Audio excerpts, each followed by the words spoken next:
bonjour à tout le monde. Moi, je m'appelle Pablo, je travaille maintenant à l'université de Savoie-Mont-Blanc en tant qu'enseignant d'espagnol. Et voilà, et cette vidéo, c'est pour expliquer un peu comment nous avons découvert les théâtres de la Cité internationale, plus précisément. Alors moi, j'étais résident à la Cité pendant 3 ans et j'ai toujours vécu à la maison Harris Heine.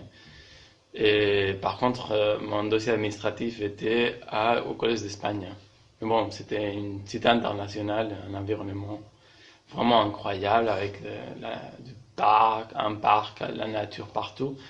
Et après avoir vécu 8 ans à Paris, je peux vous dire que c'est vraiment un luxe.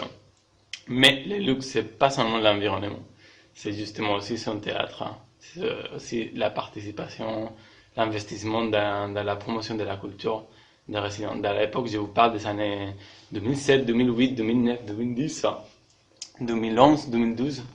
Donc c'était à l'époque que j'étais résident entre 2008 et 2010 que j'ai découvert qu'il y avait un énorme théâtre avec deux salles et qui faisait plein de performances autour de la cité internationale, et dans les parcs, dans les halles, etc. Donc, j'ai vu pas mal de pièces, mais un jour j'ai reçu un email comme quoi ils cherchaient des figurants des résidents qui habitaient la cité. Mais je me suis dit, aïe.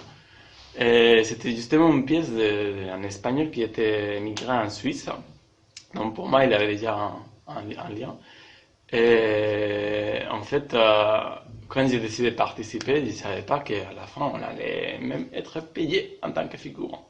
J'avais presque jamais reçu un financement presque avec des cotisations à la sécurité sociale, avec tout ce qui va avec.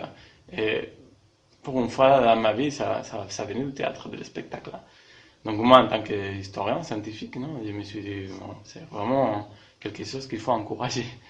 J'ai participé en tant que figurant et on m'a mis dans une pièce où il fallait obéir. Il fallait obéir le public, il fallait obéir les artistes, non, deux artistes qui étaient aussi les metteurs en scène.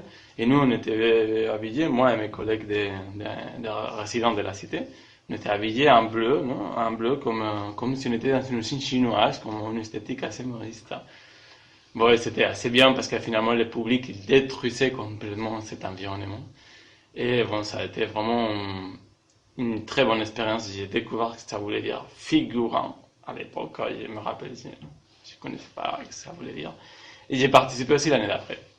Ça m'a tellement plu et ça m'a tellement aidé à jouer un rôle en fait qu'après je me rends compte, je me demande est-ce que en quelque sorte quand je suis dans une conférence, quand je fais une publication, est-ce que le public il va finalement détruire ma conférence comme le public a fait ce jour-là en fait. C'est une question que je me pose et je me suis dit bon, ça veut dire que s'ils ne le font pas, ça veut dire que ça leur plaît, mais bon, qu'ils ne veulent pas prendre part de mes recherches, hein. Bon, c'est quelque chose que, heureusement, au théâtre de la Cité, les performances qu'ils font, c'est vraiment l'avant-garde. C'est des choses qu'on ne voit pas normalement. Moi, j'ai vu aussi une pièce qui faisait des performances des années 70, des féministes, hein. Et je me rappelle aussi d'avoir vu des, des, des, des spectacles de Nouvel An. Donc c'était vraiment hallucinant. À l'époque, j'ai un très bon souvenir. Et je n'imagine pas une cité internationale sans théâtre. Vraiment, c'est compliqué. C'est un week-end de la cité sans savoir des spectacles pour les résidents, sans que les résidents puissent participer. Alors si les résidents ne participent plus dans les théâtres, ça veut dire que, en quelque sorte, ils seront de moins en moins intellectuels.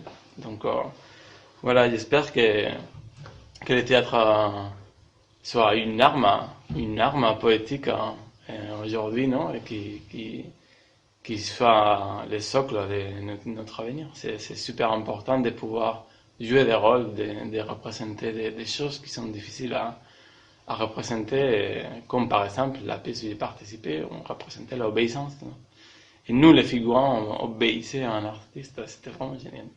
Donc voilà, et c'est tout. Adios.